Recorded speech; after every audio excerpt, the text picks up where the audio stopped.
Dans Charles Erreurs, le livre, je vous raconte l'histoire de Loïc, ce coaché pour lequel j'avais tellement d'empathie que j'ai été infoutu de le challenger. Je vous raconte aussi l'histoire d'Erika, que j'ai challengé tellement fort que j'ai bien failli me faire virer au moment où elle avait le plus besoin d'aide.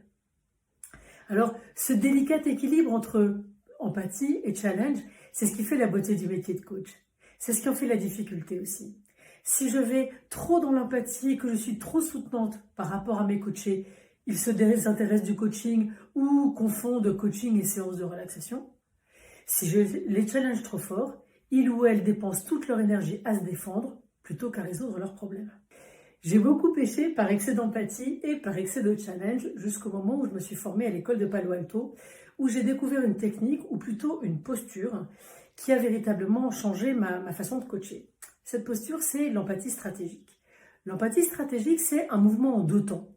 Premier temps, je rejoins la personne dans son ressenti, sa souffrance, ses émotions, ses objectifs et tous les efforts qu'elle a fait pour résoudre son problème, malheureusement sans succès. Et dans un deuxième temps, précisément, je questionne la manière dont elle s'y prend pour atteindre son objectif qui, visiblement, d'après ce qu'elle me raconte, n'a pas l'air de produire les effets escomptés. Et donc, premier temps, je la rejoins dans son ressenti et elle se sent comprise et elle a vraiment le sentiment que je suis assise à côté d'elle. Et deuxième temps, je me distancie d'elle de manière à ce qu'elle puisse elle-même prendre de la distance par rapport aux tentatives qu'elle a faites pour résoudre son problème de manière infructueuse jusqu'à présent.